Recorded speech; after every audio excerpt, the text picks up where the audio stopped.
lot of people here. Thank you, Minnesota. Let me thank Indivisible, Move On, 5051, and all of the organizations that have made this great event possible. And thanks to the millions of Americans from our smallest towns to our largest cities in every state in our country who are gathering today at thousands of rallies. It is absolutely appropriate that we hold a major No Kings rally right here in the St. Paul, Minneapolis area. When historians write about this dangerous moment in American history, when they write about courage and sacrifice, the people of Minnesota will deserve a special chapter for themselves.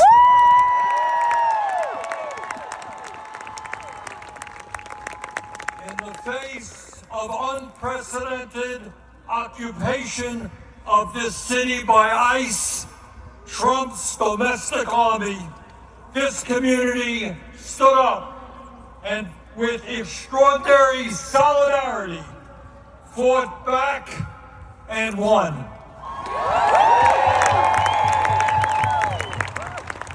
Minnesota showed the American people, and in fact the world, what democracy is about, what grassroots activism is about, and what standing up for the American ideals of freedom and justice is about. I want to thank my colleagues, Amy Klobuchar and Tina Smith, for their leadership in the Senate on this issue. And today, we remember and honor two brave Americans, Renee Good and Alex Preddy, who lost their lives in the struggle. And we promise their families and their friends that these two heroes will not have died in vain.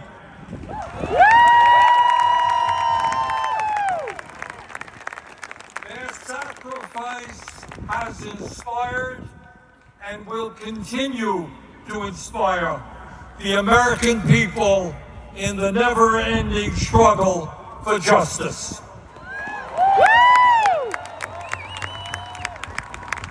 As all of you know, we are living in an unprecedented and dangerous moment in American history. In many ways, the future of our country, and in fact the entire world, is hanging in the balance.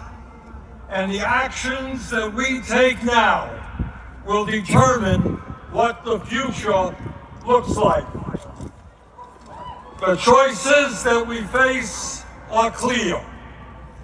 In the wealthiest country in the history of the world, at a time of massive breakthroughs in technology, we now have the opportunity to create a nation in which all people can enjoy a dignified standard of living, where we wipe out bigotry and hatred,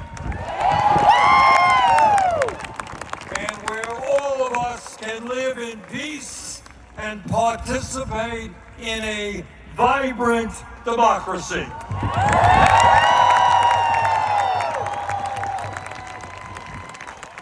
Where the foundation of our nation is built on love, compassion, human solidarity, and an understanding.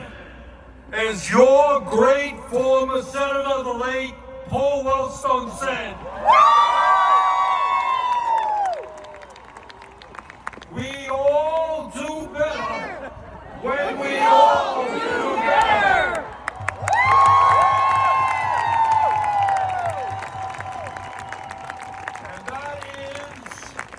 That is one vision for the future, a vision that, in my view, the vast majority of the American people share. But there is another vision out there as well, a darker vision.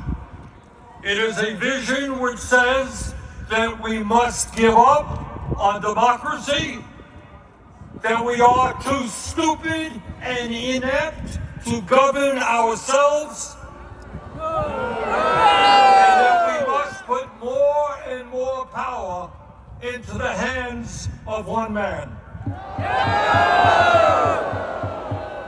It is a vision that says we should accept an economy in which a handful of oligarchs have unbelievable wealth, while the vast majority of our people struggle to put food on the table.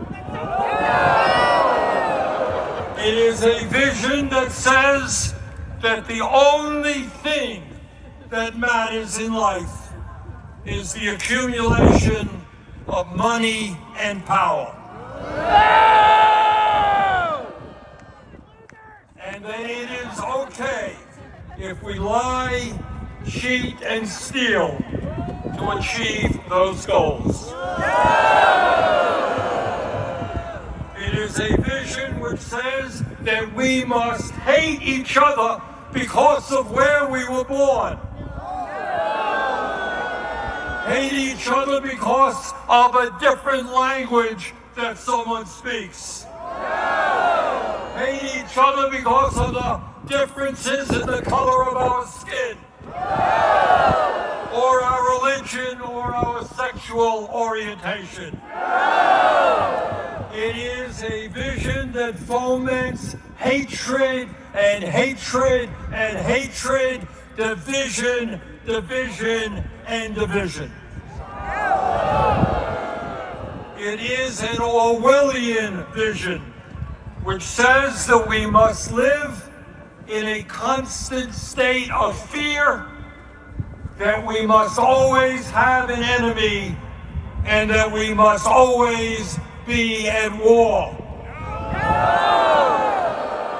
It is a vision which says that we have unlimited amounts of money for bombs and guns and killing, but never enough money to feed our children, provide affordable housing, or enable our parents to retire with dignity. Today, here in Minnesota, in Vermont, and in every state in the country, we say loudly and proudly that as Americans, we will never forsake our heritage.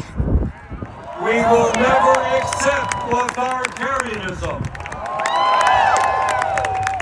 We will never accept oligarchy.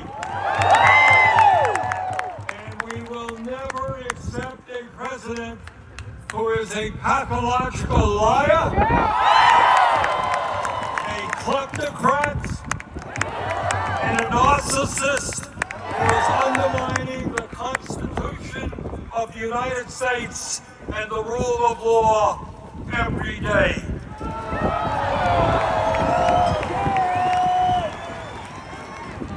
We will never accept government policy that gives massive tax breaks to billionaires, throws 15 million Americans off the health care they have,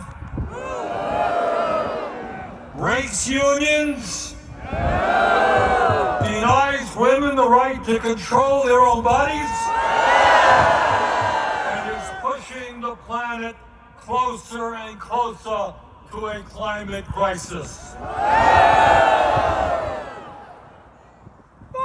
In the last year, I must confess, I've been thinking a lot about American history, about the men and women in 1776 who, with unbelievable courage, announced to the world that they would no longer be ruled by the King of England, who had absolute power over their lives. These patriots demanded freedom, and they fought a bloody revolutionary war against the most powerful military in the world to achieve that freedom. And they won.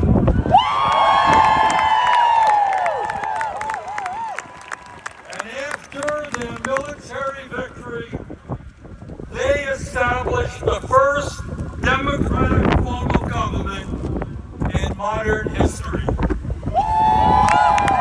1789, they said loudly and boldly to the entire world, here in this new nation of America, we don't want kings.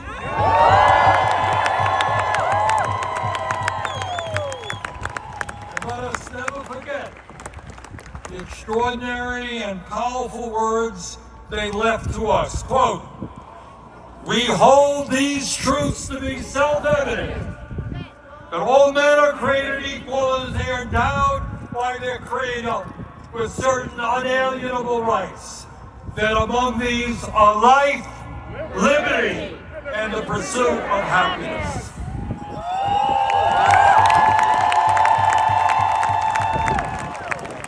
Today, in 2026, our message is exactly the same. Right on. No more kings. We will not allow this country to descend into authoritarianism or oligarchy. In America, we the people will rule.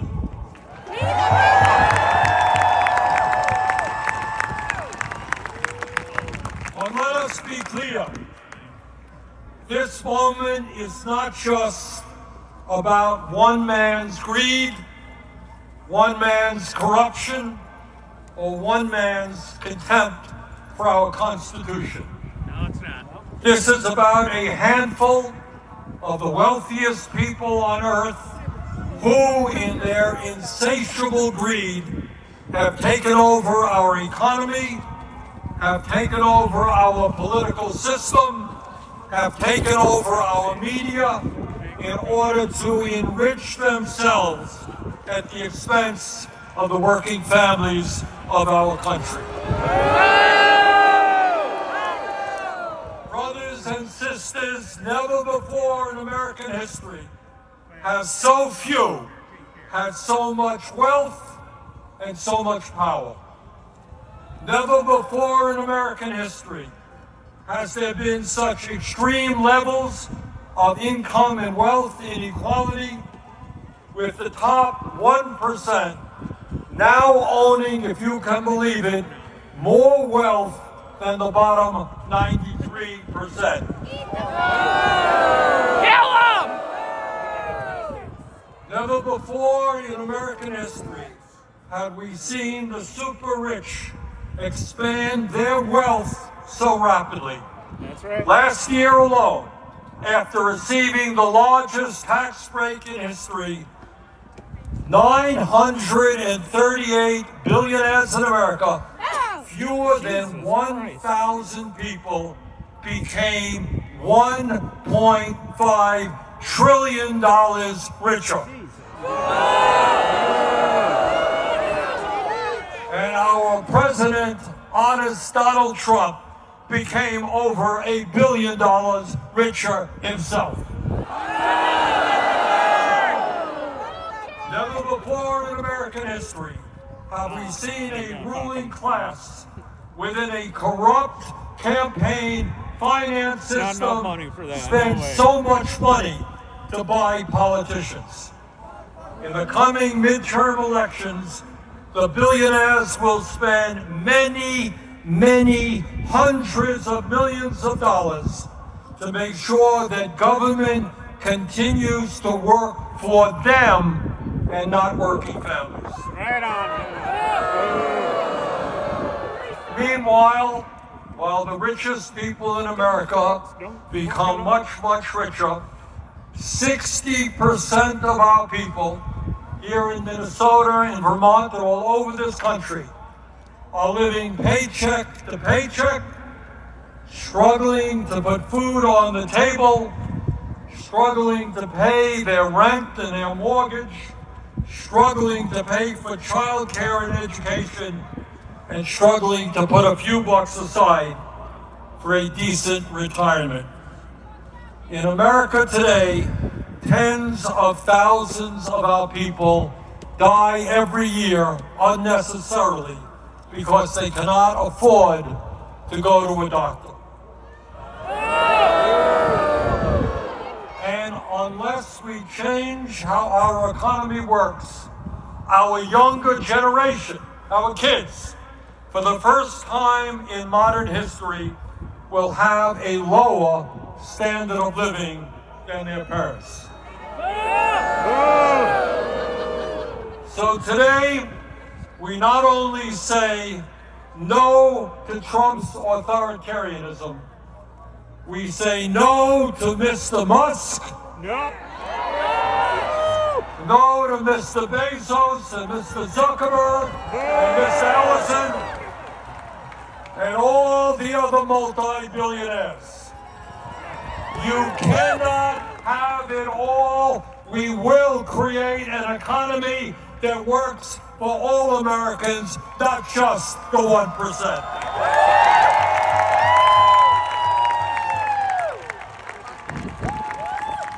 Brothers and sisters, it is not just the authoritarianism of the Trump administration that we must combat.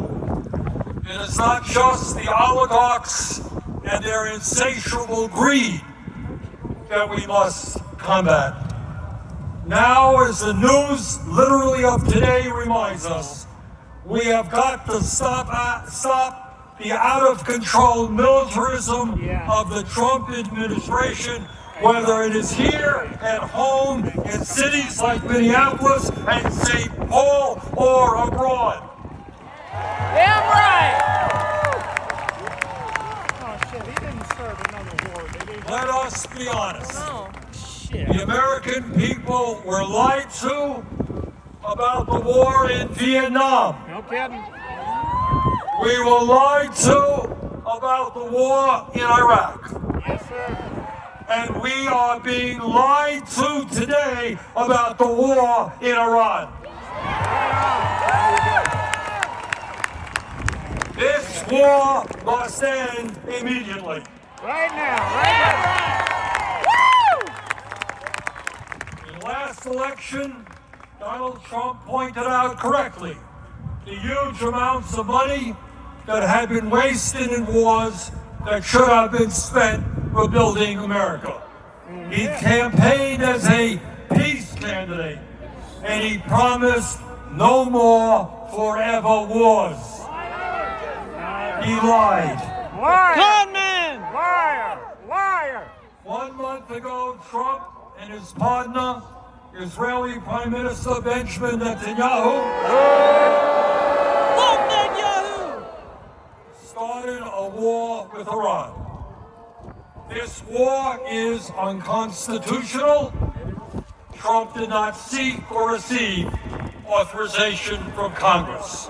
This war is a violation of international law. One sovereign nation cannot simply go about attacking another sovereign nation for any reason it chooses.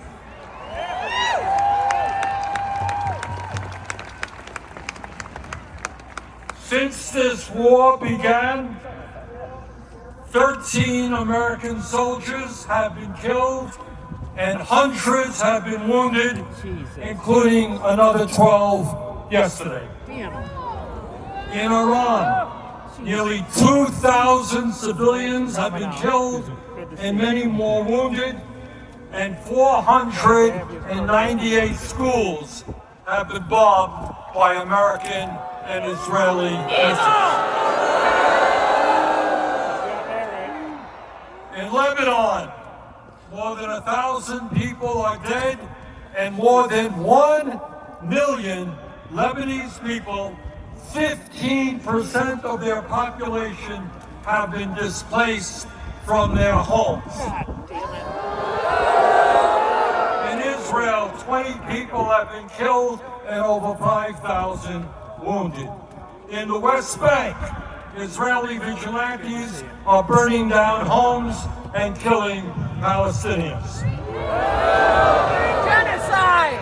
At a time when gas prices are soaring, when many Americans cannot afford the basic necessities of life, it is estimated that this war has already cost $1 trillion.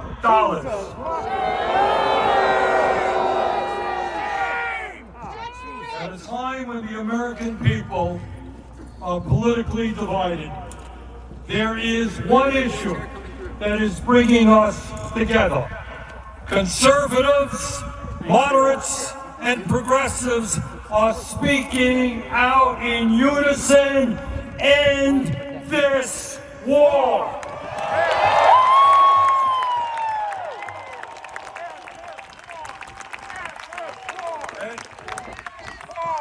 End this war! End this war! End this war! End this war! End this war! End this war! End this war! The U.S. Senate, I want to just mention to you about what I intend to do about it. First, we have got to make sure that Congress does not send another $200 billion to fight this war. Trump's supplemental appropriation for the war in Iran must be defeated. Secondly, I will be forcing a vote in the Senate on legislation to block the sale of nearly $1 billion in weapons to the Israeli military for weapons of war.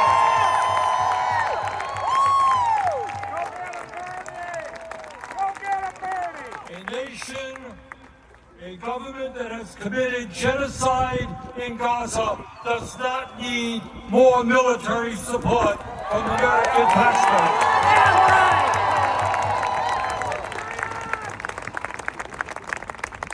My fellow Americans, we are all proud to live in a country which throughout our history has inspired people throughout the world to struggle for freedom, for democracy, and justice.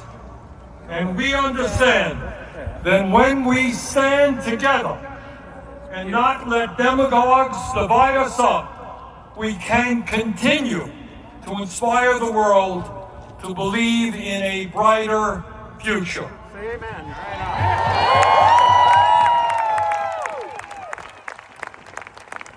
Yes, we can create a vibrant democracy by ending Citizens United and not allow billionaires to.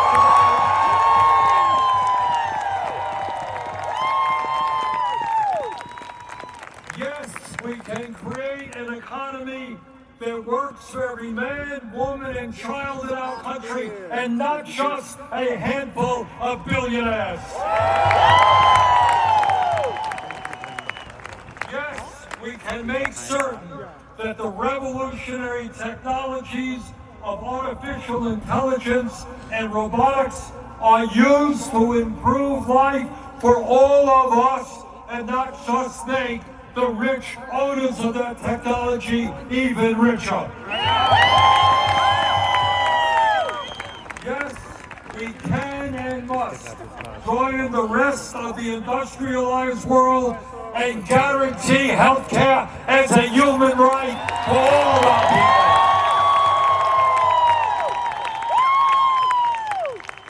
Yes, instead of spending $1 trillion a year on the military, we can wipe out homelessness and build millions of units of low-income and affordable housing. Yes, we can! Yes, in the richest country on earth, we can have the best public educational system in the world tuition free from childcare to graduate school. Yes, we can expand Social Security and radically improve our pension system so that every senior in America can retire with dignity. Yes, we can raise the minimum wage to a living wage and guarantee every worker the right to join a union. Yes, we can guarantee that every woman in this country has the right to control her own body.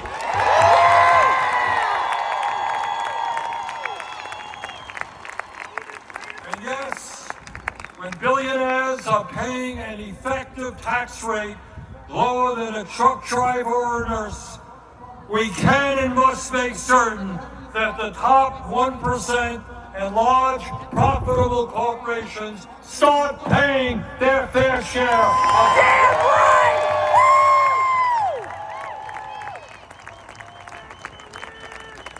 My fellow Americans, the establishment, including the corporate media and many of my colleagues in Congress, want you to believe that you are powerless.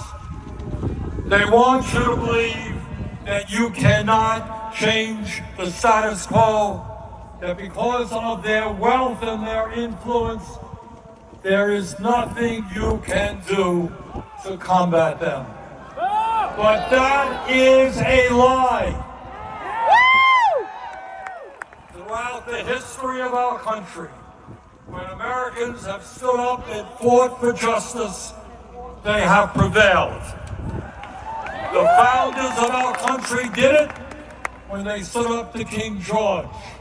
The abolitionists did it when they ended slavery. The working class did it when they stood up to their bosses and formed unions.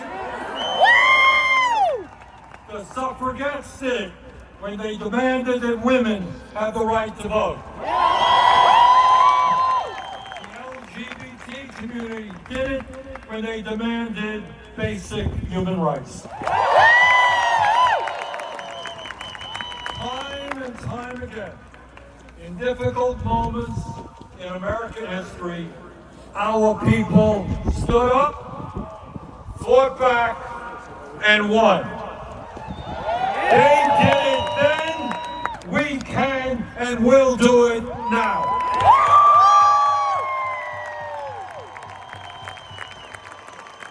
Today, March 28, 2026, millions of Americans are out on the street demanding freedom, democracy, and justice. But we must make certain today is not the end of our struggle, it is the beginning. Yes,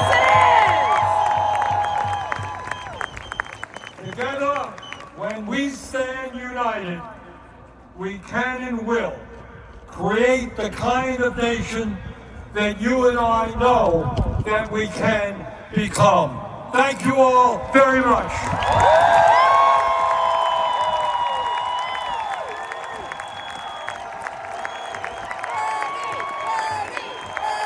And now, please welcome to the stage, Congresswoman Ilhan Omar.